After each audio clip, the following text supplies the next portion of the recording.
तो ये मैं जो आ रहा हूँ बच्चों को मिलने आ रहा हूँ, और बचपन से इन्होंने गोद में खिलाया है मुझे, चाचा चाची ने दोनों ने। तो इन्होंने बोला आजा, बच्चों का डांस प्रोग्राम है।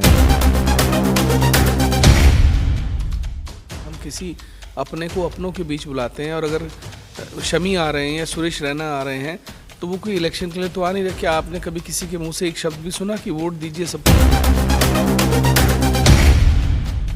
दौरान हमारे साथ राघव जी भी जुड़ चुके हैं। तो राघव जी को कौन नहीं जानता है, टीवी के प्रसिद्ध कलाकार हैं। वो अपनी बातों से जनता को, रुझान को उन्होंने अपनी तरफ मोड़ा है और आज हमारे ही बीच में मौजूद हैं। तो राघव जी कैसा लग रहा है, पहले तो ये बताइए आपको यहाँ बहुत ठंड लग रही है और हो रही है ठंड, और बहुत मज़ा आ रहा है। मैं चाचा के साथ आया हूँ, मुझे तो पता नहीं क्या पॉलिटिकल चीज़ें हो रही हैं, वो मुझे पता नहीं। ये इशू आपसे रिलेटेड? हाँ, तो ये मैं जो आ रहा हूँ बच्चों को मिलने आ रहा हूँ, और बचपन से इन्होंने गोद में खिलाया है मुझे, चाचा चाची ने दोनों ने। तो इन्होंने बोला आजा, बच्चों का डांस प्रोग्राम है एक, तेरे में मैं आ जाता हूँ। डांस प्रोग्राम है तो डांस में तो डांस, गाना, नाच, नृत्य, कला, संगीत, नाटक तो मेरे रगों रगों में बसा है।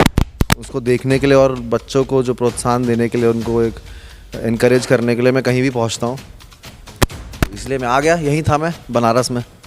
ये बहुत धन्यवाद आपका, जैसे कि आप आए हैं। और बच्चों के, अभी उमेश कुमार जी ने भी हमें बताया कि बच्चों के कुछ ऐसा डांस ट्रूप था जो आपके सामने परफॉर्म करके आपको दिखाना। तो ये बताइए, जब बच्चों का आप परफॉर्मेंस देखेंगे तो क्या स्टेप होंगे आपके लिए? अगर कुछ आपको लगता है कि बच्चे के अंदर टैलेंट, एबिलिटीज़ को आगे जाना चाहिए, कुछ स्टेप लेंगे आप बच्चों? यार बच्चों के लिए क्या स्टेप लेंगे? बच्चों को यही है कि बच्चों को मैं कहूँगा कि जितना हो सके अभी स्कूल में रहो, स्कूल में आप कलाकारी करो, क्योंकि स्कूल से जो सीखते हैं, हम भी स्कूल से सीख के गए थे आगे। मुझे ऐसा भी मुझे लगता है कभी कभी कि बच्चों के लिए बहुत जल्दी हो जाता है टीवी में एकदम फेमस हो जाना या वो होना, मगर अभी अभी वो जैसे कच्ची मिट्टी है, वो अभी तो घड़ा बनेगा, उससे क्या चीज़ बनेंगे वो पता नहीं है हमें। अभी क्या पता डांस कर रहे हैं, बाद में जाके वो नाटक करें। यही है कि जो बहुत पसंद आ गया तो उसका तो मैं नंबर लेता हूँ, और जहाँ जहाँ पर मुझे लगता है कि कुछ काम हो सकता है या फिर उनका कार्यक्रम हो सकता है वो करवाता हूँ। बाकी बस तो जिस तरीके से आपका स्ट्रगल भी लोगों को पता है कि आपका भी कोई कम स्ट्रगल नहीं रहा है यहाँ तक आने के लिए, तो उसी स्ट्रगल के दौरान बच्चों को एक क्या लास्ट मैसेज आप देना चाहेंगे? मोटिवेशन भी हम उसे कह सकते हैं क्या? यार मैं यही कि कर रहे हो आप, ऑनेस्ट करो। और जनरली क्या होता है कि इतने मिलियन व्यूज़ के लिए करते हैं लोग आजकल। हमारे टाइम पे तो था नहीं है व्यूज़ का चक्कर, या फिर इतना था नहीं, मगर जनरली लोग क्या करते हैं, व्यूज़ के लिए करते हैं चीज़ें, या फिर उस शो में आने के लिए डांस करते हैं, या उस शो में जाने के लिए करना सीखो अपने को। जब आप अपने आप को खुश कर पाओगे वो करके, जो चीज़ आप कर रहे हो, कोई भी आपका क्राफ्ट या कला, तो आप फिर दुनिया को भी खुश कर दोगे। तो बस यही है कि बी ऑनेस्ट योर आर्ट, और फेम का क्या है, आज है कल नहीं है, तो रहो और अपना काम करो, घर आओ और सो जाओ। धन्यवाद। उमेश कुमार जी आज फिर से हमारे साथ मौजूद हैं। तो आज फिर से जान लेते हैं कि इलेक्शन की गतिविधियां इतनी तेज हो चुकी है, लगातार आप अपने क्षेत्र में कभी मोहम्मद शमी, सुरेश रैना, और आज आपने राघव जी को यहाँ पर बुलाया है। तो उमेश कुमार जी ये बताइए कि इलेक्शन के दौरान आपका ये जो गतिविधियां इलेक्शन के ड्यूरिंग चल रही हैं, लोगों का ये भी कहना है कि अब तक 6 महीने या इससे पहले आप लोग कहाँ थे, क्या कहना चाहेंगे? आप ये बताइए कि हम यहाँ क्यों आए थे, ये सबको पता है। हम यहाँ इलेक्शन लड़ने तो नहीं आए थे, लेकिन जब धीरे धीरे हमें क्षेत्र की परेशानियों का पता लगने लगा, लोगों ने हमसे कहा कि नहीं आपको आना चाहिए, तो हमने तब मन बनाया। कोई हम राजनीति करने का हमारा कभी शौक़ नहीं था, ना राजनीति करने का हमने कभी सोचा था। तो ये तो जब क्षेत्र के लोगों ने हमसे जुड़ना शुरू किया, हमने उनके साथ जुड़ना शुरू किया, तो धीरे धीरे ये एक बदलाव की ओर हम बढ़ने लगे, और लोग जुड़ते चले गए, कारवां बनता चला गया। लोगों ने कहा कि भाई नहीं आपको लड़ना चाहिए, तो ठीक है। अगर उमेश कुमार जी राजनीति नहीं है तो इलेक्शन के दौरान तो जनता सब कुछ चाहती है, जनता मनोरंजन भी चाहते हैं, और जितने दावेदार होते हैं वो जनता को यही बताने की कोशिश करते हैं कि अब तक का सबसे ज़्यादा और सबसे अच्छा नेता वो जनता को बनकर दिखाएंगे। क्या कहना चाहेंगे? अभी कहा ही नहीं कि हम अच्छा नेता बन के दिखाएंगे। ये राजनीति नहीं है तो ये मनोरंजन के लिए बुलाया जा रहा है। ये मनोरंजन भी नहीं है। क्या अपनों को अपने बीच में बुलाना मनोरंजन होता है? ऐसा नहीं है। अगर हम किसी अपने को अपनों के बीच बुलाते हैं, और अगर शमी आ रहे हैं या सुरेश रैना आ रहे हैं, तो वो कोई इलेक्शन के लिए तो आ नहीं रहे। क्या आपने कभी किसी के मुंह से एक शब्द भी सुना कि वोट दीजिए, सपोर्ट दीजिए? नहीं सुना ना। आए, युवाओं के साथ, लोगों के साथ इंटरेक्शन हुआ, मुलाकात हुई, और एक हम लोगों ने नई इबारत लिखी कि भाई रुड़की और कानपुर और इस क्षेत्र में, इतने छोटे क्षेत्र में भी देश के बड़े दिग्गज आ सकते हैं, तो उसमें बुराई क्या है?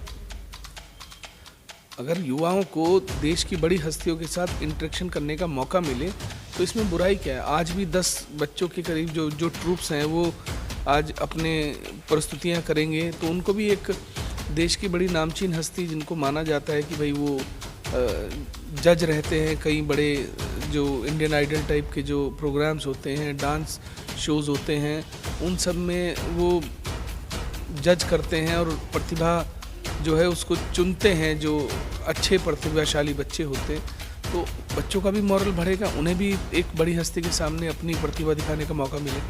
चलिए सर, ये तो रही इसकी बात की जनता इलेक्शन के टाइम पे सब कुछ चाहते हैं। एक चीज़ और बताइए, ये जो मोहनपुरे वाला जो मामला है जिसमें लोगों को इतनी परेशानी हो रही थी, जिसके जब मामला आपके संज्ञान में आया तो आपने उस पर एक्शन लिया और लोगों की समस्याएं दूर करी, तो लेकिन लोगों का कहना ये भी था कि अगर प्रणव चैंपियन को जवाब ही देना था तो इस तरीके से क्यों? इससे पहले क्या उन्हें नहीं पता था कि पत्रकारों के साथ ऐसी बातें होती हैं और उन्हीं के क्षेत्र में इतनी सारी समस्याएं भी हैं? जैसे कि कब पहले कौन सी बातें हुई जो हमारे संज्ञान में आप लोग लाए? क्षेत्र में तो समस्याएं कंटिन्यू रहती थी ना। मेरा क्षेत्र नहीं था ये, मैं तो एक सीधा साधा पत्रकार था और पत्रकारिता कर रहा था। आप यहाँ फील्ड में थे, आप लोग रिपोर्टिंग करते थे, आप लोग भी मेरे संज्ञान में कभी ऐसा मामला नहीं लाए। आपकी भी बहुत बड़ी गलती है, आपको भी मामला मेरे संज्ञान में लाना चाहिए था। पत्रकारों की गलती बता दी आपने इसमें कि पत्रकारों ने मामला संज्ञान में। बिल्कुल आप दोषी हैं इसके लिए, आपको इस मुद्दे को जोर शोर से उठाना चाहिए था पहले से। तो कुंवर प्रणव के ही क्षेत्र में क्यों इतनी सारी समस्याएं अब जागृत हो रही हैं और कुंवर प्रणव का क्षेत्र ही क्यों आपने टारगेट बना रखा है सर, कि उन्हीं के क्षेत्र में वो चुनौती भी आपको देते हैं कि मेरे क्षेत्र में नहीं आना, उसके बावजूद भी आप उनके क्षेत्र में जाकर लोगों की समस्याएं सुनते हैं, तो जनता का रुझान अपनी तरफ मोड़ने का मुद्दा है या कोई और बात? ये उनका बचपना है, बच्चे करते हैं ऐसे कि तू मेरी गली में आएगा तो मैं ऐसे कर दूंगा, तू मेरे यहाँ आएगा तो मैं ऐसे कर दूंगा, तो मैं जिससे वो बचपना दिखाते हैं ऐसे मैं उन्हें बच्चा समझ के जवाब दे देता हूँ। तो मैं कोई उनको बहुत गंभीरता से नहीं लेता हूँ, क्योंकि उन्होंने कभी ऐसा कोई काम किया नहीं जिसके चलते उनको गंभीरता से लिया जाए। हमेशा वो इसी तरीके की हरकतें करते हैं, कभी स्टेज पर टी शर्ट उतार देना, कहीं भी खड़े होकर डोले दिखाने लगना, कहीं भी खड़े होकर ओछी हरकतें करने लगना, अपने कार्यालय में महिलाओं से डांस कराना, मतलब वो कुछ भी कर सकते हैं, तो इसलिए मैं उनको बहुत गंभीरता से लेता नहीं हूँ। ये तो एक आखिरी सवाल आप और ये बताइए कि आज रोड शो का प्रोग्राम क्यों नहीं है, आज एक नॉर्मल मीटिंग क्यों रखी?